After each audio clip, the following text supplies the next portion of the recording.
Hello, and welcome to Health and Fitness Redefined. I'm your host, Anthony Amen. Join me today as we take a dive into the world of health and fitness, where we learn how to overcome adversity, depict fact versus fiction, and see health and fitness in a whole new light. Today, we have a special guest on, Nissa Groen. I probably said that wrong. She's going to kill me, but she's a health author and podcaster of Chat the Fat. So we are going to get her on in here. Welcome to the show, Nissa, and I apologize if I got your last name wrong again. You got both names perfectly correct. So thank you. Oh, phew, I was worried. So thank you for coming on. For those of people on my show, they don't know who you are. So I know you host a podcast. I know you're a health author, so you publish. It's amazing. Tell me a little bit about yourself and let us know. I'm actually a former yo-yo dieter turned weight loss and health expert. I struggled for more than 2 decades, losing and regaining the same 20 to 50 pounds over and over. I'm sure a lot of your listeners can relate. And it wasn't until after the birth of my first son that I actually reached an all-time high of 245 pounds. Once I got there, I tried all of my tried and true methods to get the scale to budge, and none of it worked. It wasn't until about 6 months later that I was starting to become diabetic. I had gestational diabetes and my blood sugars were still high. Nothing was helping me take off the weight. And I came across some information that completely changed my life. It wasn't taught in the mainstream, but it was basically, I learned how to improve digestion and chemistry imbalances to make weight loss easier.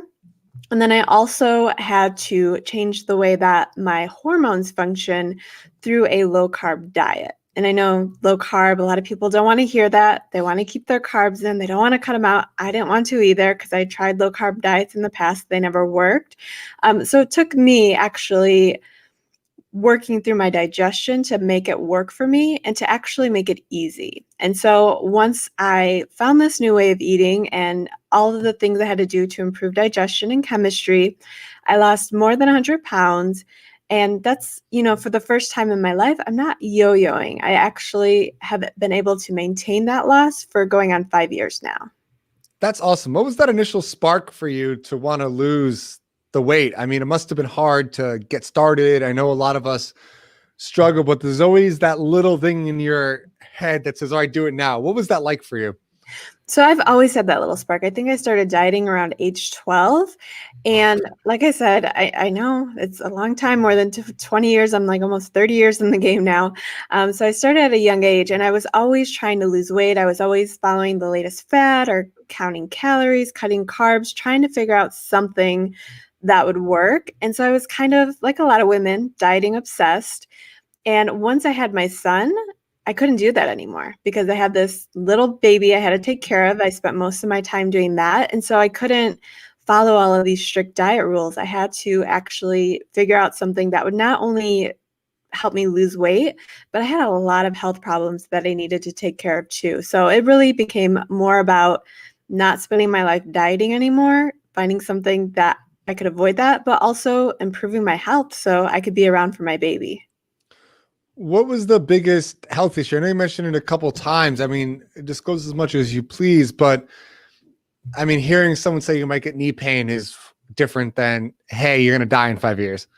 No, I had all of the health issues starting at a young age as well. I got migraines. I had headaches almost on a daily basis. I had depression, anxiety. I had cystic acne with like pus all over my face that no matter what I did, I couldn't get rid of. I had heartburn almost every day, chronic constipation, and I didn't even know that I had it. It took me reading a book to actually find out that pooping more than once a week was normal. So I had a lot of health problems that actually improved once I improved my digestion. Wow. Once a week? Once a week if I was lucky, yeah. And I thought that was normal. That's I have that opposite issue. We help that too. There's ways of fixing that too if it's an issue. It's fine. But something very interesting. That's a intriguing fact. And I think the moral of that is that you didn't understand that what you were experiencing wasn't normal. Yeah, and I think all of the diets that I started at such a young age really played into all those health problems because I was always depriving my body of the nutrients it need. I was always trying to eat less and work out more, and that caused a lot of chemistry imbalances that didn't work out in my favor. No, definitely not. Not fan at all of eating less, as my listeners know. I Yeah. divulge 4,000 at least calories. That's awesome. And I love getting that message out to women because so many women think they need to eat like toddlers in order to lose weight, and it's actually hurting them and they don't even realize it. Uh-oh.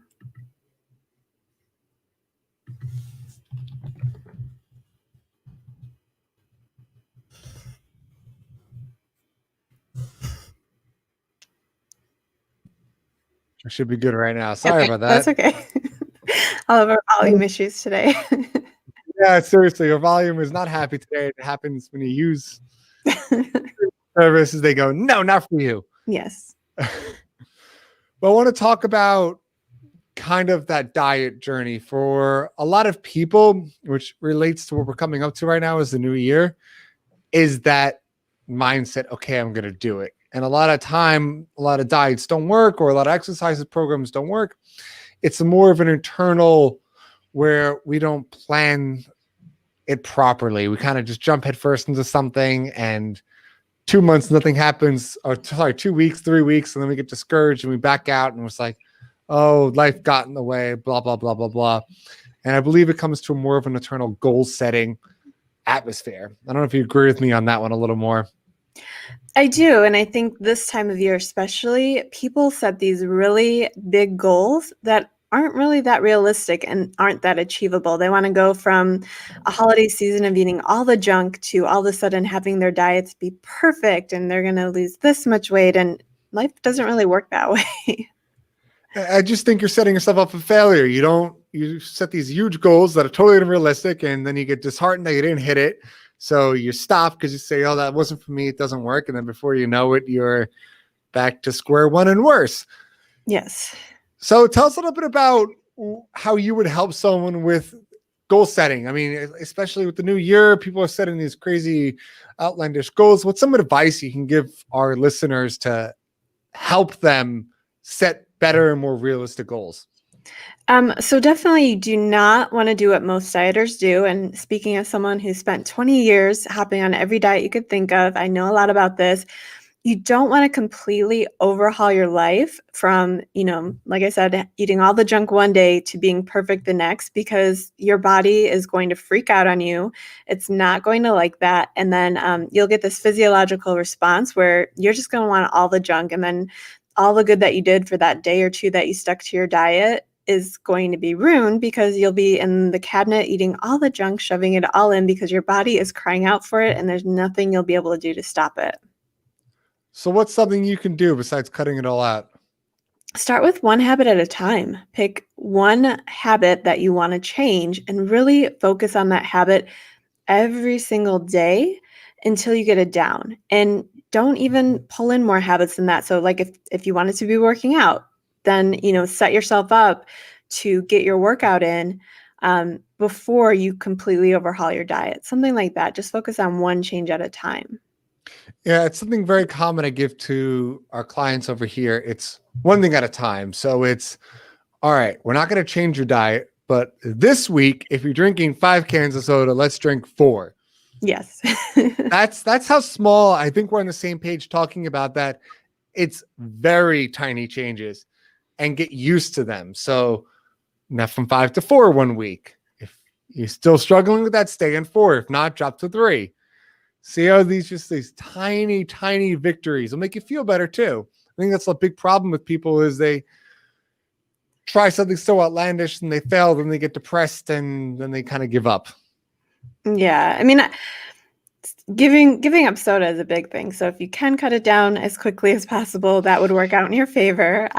Even diet soda, stay away from that. That's not good for you. But yeah, you need to make these changes over time. Like you didn't just form all these bad habits overnight. So you can't expect yourself to undo all of the damage that you've done overnight either. Yeah.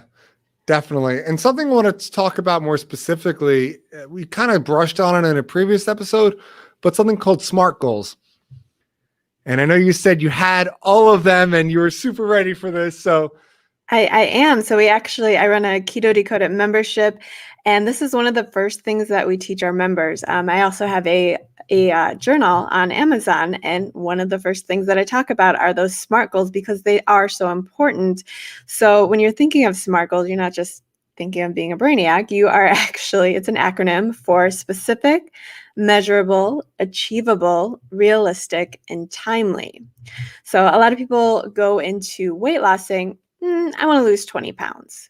And they think they're being specific because they're saying they want to lose 20 pounds, but that's not really something you have control over. That's something you can take steps to reach 20 pounds eventually, but you want to get more specific on the steps that you're going to take to hit those 20 pounds. So, for us, I follow a low carb lifestyle. So that might be lowering your carbs. So something that you can measure is eating only 100 grams of carbs every single day for the next 30 days. So you're giving yourself a time frame. It's something that's realistic for most people. It's something you can measure, whether or not, how many days out of 30 did you actually hit that goal? And it's obviously very specific because you're saying you want to eat 100 grams of carbs for 30 days. yeah, I think the biggest one is the A. Yeah. I think you said achievable. I say attainable. It's the same thing, but it's that realistic. Let's make it attainable. Let's not try to lose 300 pounds in 5 weeks. Not happening. Yeah, is it the diet industry that makes people have these unrealistic expectations, or where are people getting these unrealistic expectations from? That is a great question, and I think we should do a whole episode on it one day. Where is this coming from? Please, somebody teach me. Yeah, I don't know, because before I got all this down, I had them too. I wanted to lose like the 50 pounds I gain in a month, and that's not realistic, not even close to being realistic. I want to just continue breaking down, kind of go over the R, the T, and see how the people can adapt that in their lives too.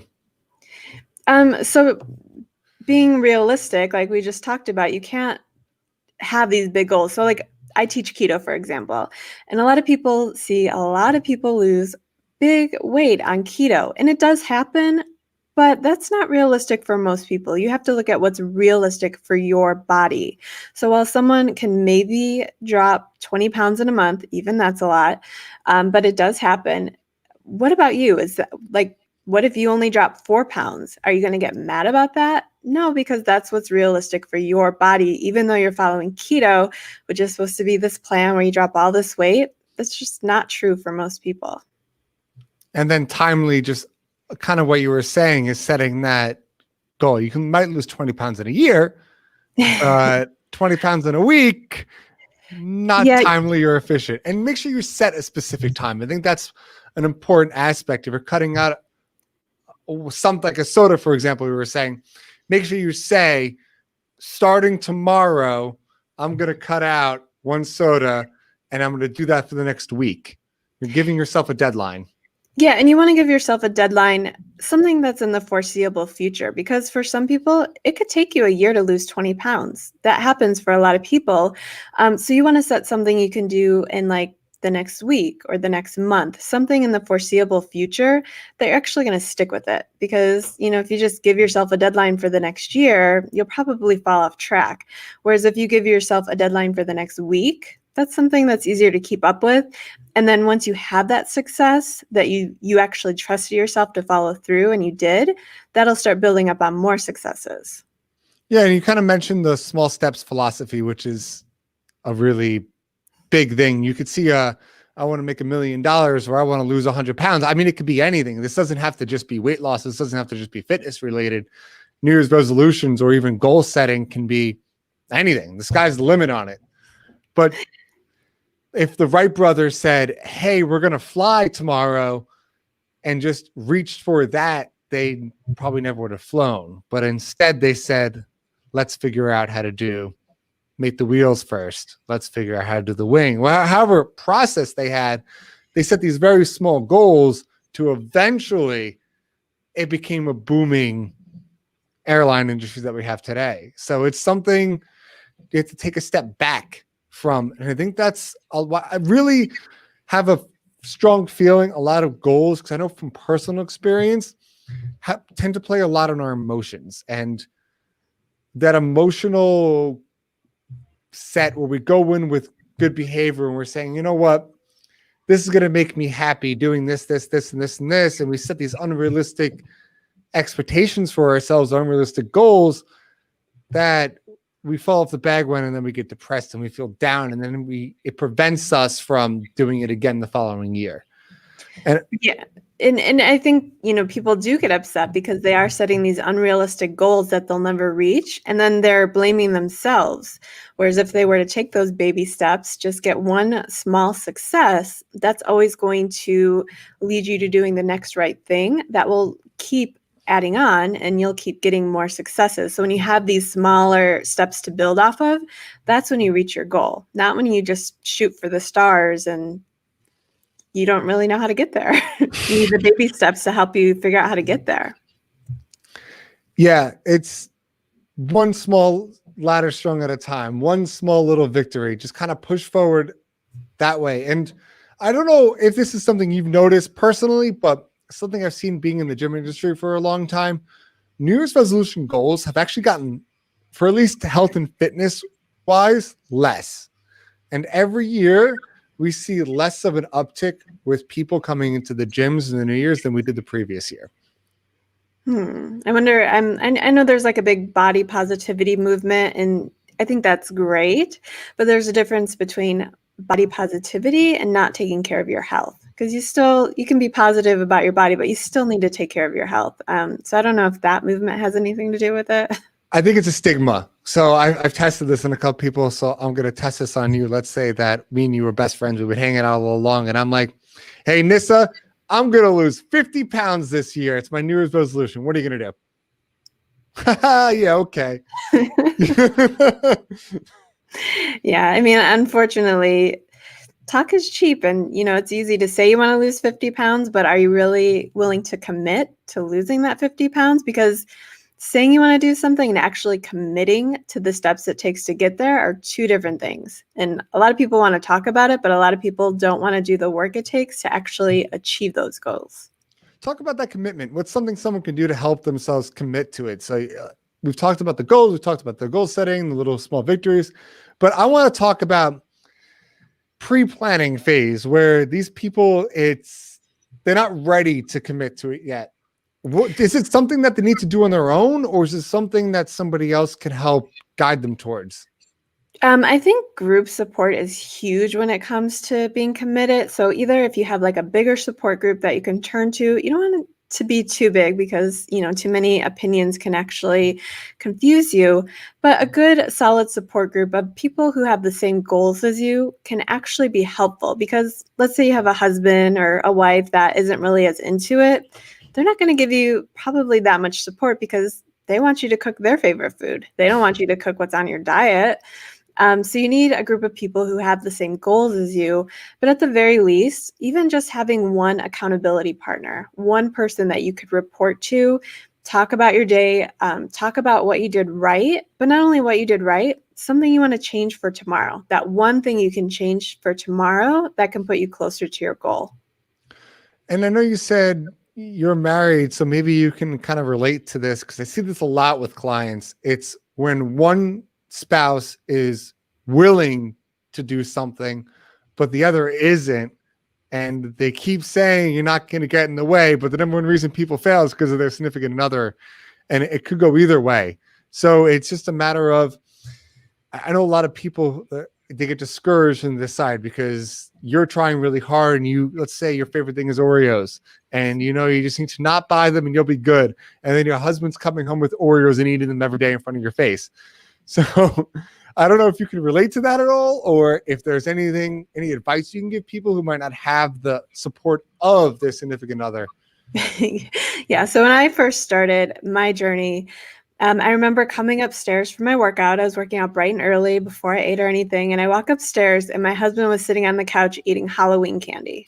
This was in the morning after I just worked out. he had the look of death for him, and he never ate Halloween candy for breakfast again, I think because he's a little bit scared of me, as some husbands are. But I have been in that situation where I had an ex-boyfriend who, I was constantly on a diet, constantly trying to lose weight, and he was constantly eating fast food and, not supportive in the least. So it is hard to be around that.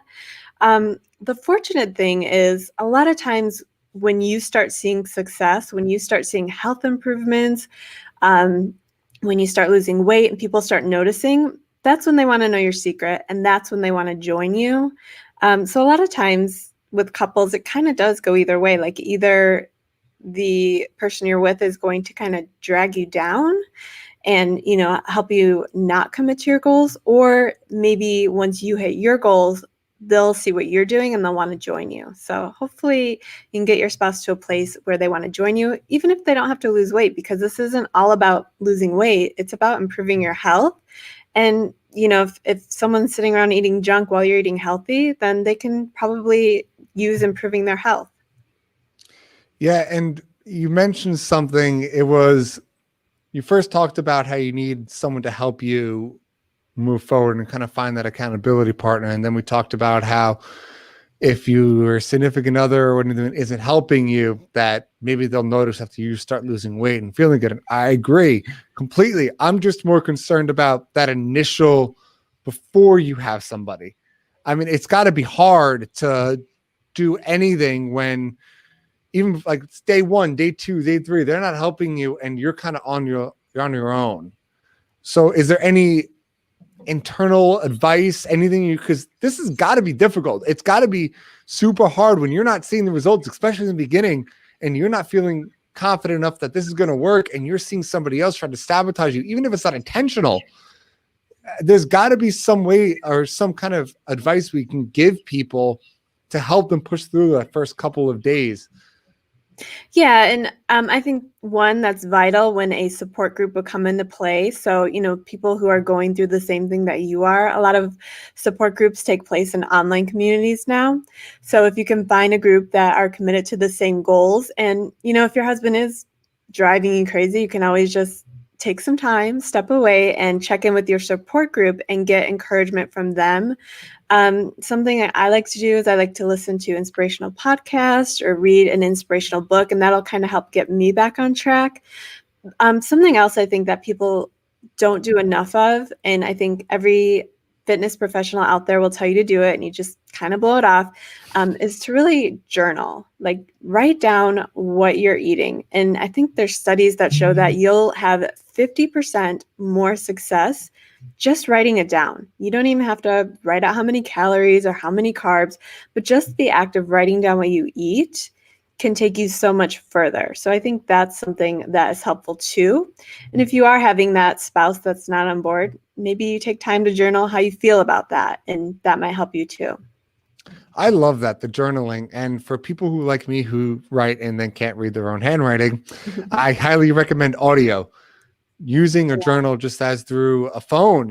I'm not talking about sharing with anybody, but at least for you personally, it's there. Or even on a computer, you could type something up. And I want to talk about that journaling because there's something, my mind went right to something else when you said that.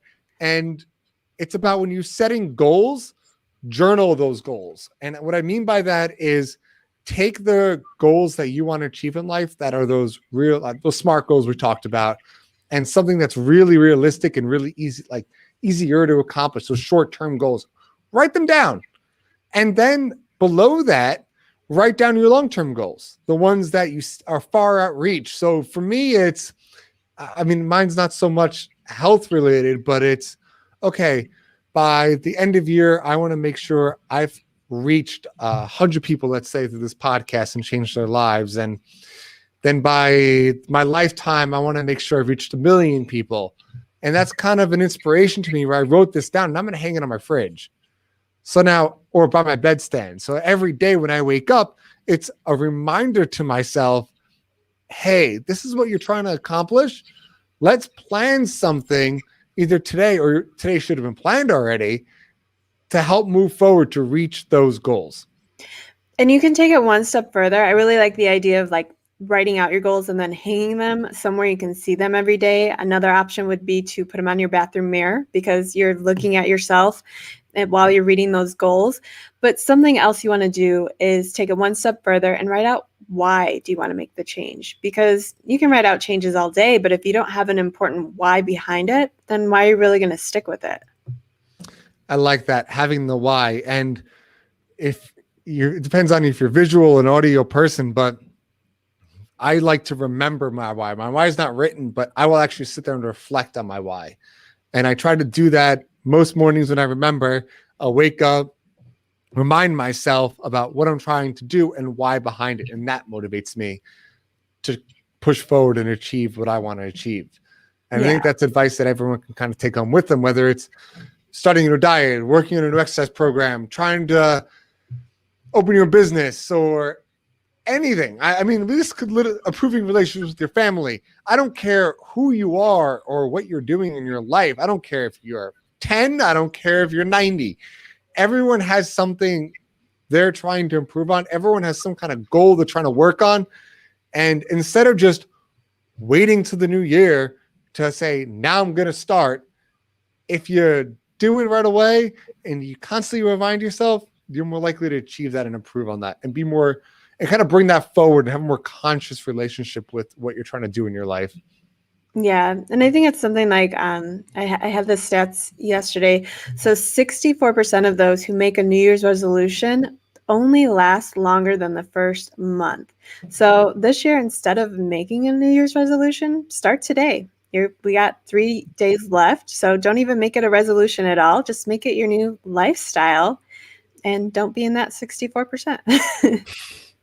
I love that. I did a whole, I love motivational speaking. I don't, for those that listen to my show, know it. I put them actually up on the podcast, but I do my 2.5 minute motivational speaking. The last one I just did, that's coming out on Christmas.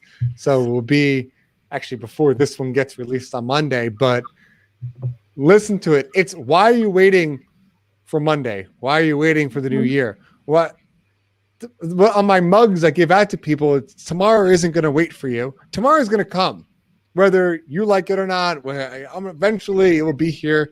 It's set. It's predetermined. There's nothing I can do about it. So why are you going to wait for tomorrow? It ain't waiting for you. So don't give it the time that it's not going to give you. Yeah. I mean, it's really just an excuse to cheat because there's always going to be another Monday. There's always going to be another holiday. And I'm not saying that you need to be perfect because Lord knows we're not all perfect when it comes to our diet, but you don't want to just wait around for a specific day. Just start now. Do the next right thing. That's really big in our membership is to, if you fall off track or if you haven't gotten on track yet, just do the next right thing. And once you do that, you'll feel good, and that's going to lead to more right things. Whereas if you just keep putting it off and you keep making excuses, nothing's going to get done. And if someone were to come to you and say, Nissa, this is I'm going to start now. I'm ready to go today, but don't give me the heebie-jeebies of everything. Tell me one thing, just one. If I'm starting right now, what is the most important thing I should do? What is it? So I think the most important thing is there's a lot of people who have weight to lose that are very insulin resistant. I don't think following keto right off the bat is great for anyone, but I think just lowering your carbs, like take out some of the processed carbs, not necessarily the healthy ones, but take out some of the processed junk food in your next meal, even if it just means cutting it in half. Like if you order an order of fries, eat half and make that your new habit until you just don't need the fries at all. Just keep taking some away, keep weaning yourself off of the bad stuff until you just don't crave it anymore. I like that. Small little steps. That's what I'm all about here. Small steps, big victories. That's what it's all about. But that's a closing note. Tell people where they can find you. I'm going to get it all in the show notes so they can see you. But give us a whole rundown. Go for it. I got it. So my website is eatingfatisthenew.com. And that is where I am on all the social media channels. So Instagram, Facebook, YouTube, and Pinterest is all at Eating Fat is the New Skinny. And I go live each Monday in my Eating Fat is the New Skinny Facebook group to help motivate people to make it through the week. I love that. And thank you for joining us on this week's episode of Health and Fitness Redefined. Don't forget, subscribe to the show and join us next week as we dive deeper into this ever-changing field. And remember, fitness is a journey, not a destination. Thanks so much for coming on. It was a blast. Thanks for having me.